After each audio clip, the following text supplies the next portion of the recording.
You might have noticed, particularly in my older videos, the sound of my village clock tower bell chiming away in the background.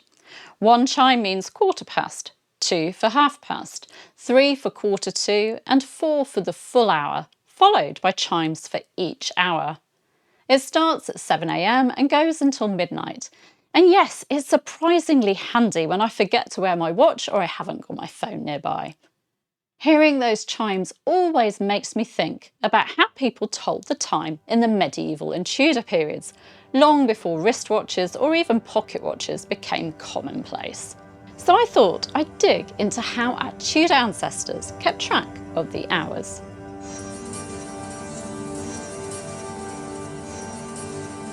If you lived near a monastery in medieval times, you'd actually have a fairly decent idea of the time thanks to the chiming of the monastery bells.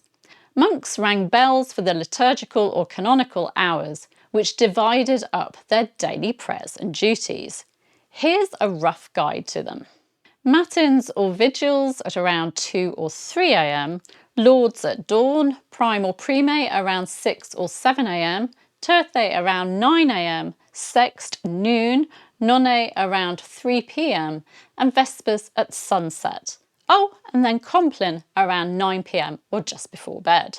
Of course, this varied depending on the season, but people also watched the sun's position in the sky. Very useful if you were outdoors most of the day. But how did the monks know when to ring the bells? Well, they used a variety of methods: sundials, water clocks, astrolabes and quadrants. So it wasn't just guesswork, they had practical tools for tracking the sun and dividing the day. From the late 13th century, mechanical clocks began appearing, and by the mid-14th century, many towns had clock towers. These clocks, like the one in my village, struck the hours and sometimes the quarter and half hours. Imagine how useful this was for townspeople and workers who were paid by the hour.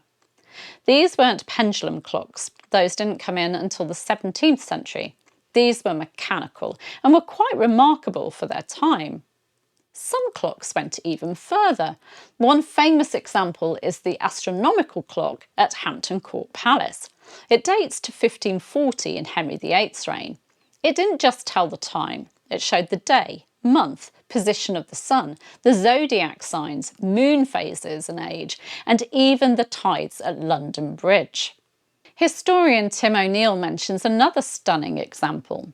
In the 1320s, Richard of Wallingford, Abbot of St Albans, designed a clock that mapped the movements of the sun, moon and stars, predicted eclipses, told the tides and struck the hours. It took over 8 years to complete a full cycle of its calculations, an incredible feat of medieval engineering. And there were also portable clocks.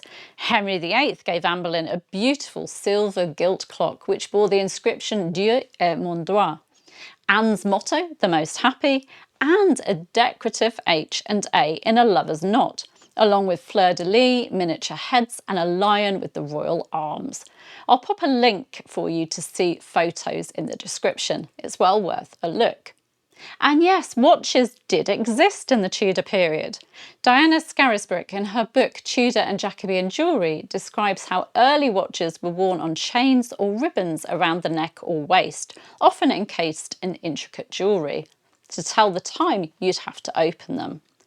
And she suggests that the large round pendant in Hans Holbein the Younger's 1537 cartoon of Henry VIII is actually a closed watch, as is the one in the Tyson Museum portrait, noting that the pendant is similar to European examples. Elizabeth I also had quite a collection, one watch carved from bloodstone and set in gold, another from agate shaped like an egg. Many Tudor watches chimed the hour with the little bell, which is where the word clock comes from, the French cloche meaning bell. I imagine royal courts must have been quite noisy on the hour. There's even a record from 1571 of Elizabeth I receiving an arm watch from her beloved Robert Dudley, the Earl of Leicester. And yes, I love the horrible history sketch about that. So even though Tudor people didn't have smartwatches or smartphones, They had a pretty sophisticated sense of time through bells, the sun, ingenious mechanical inventions, and even a bit of bling. I'll leave some links in the description if you'd like to explore further, including that fabulous astronomical clock and the beautiful Anne Boleyn timepiece. Thank you for watching, and don't forget to like and subscribe if you enjoyed this little trip back to Tudor times.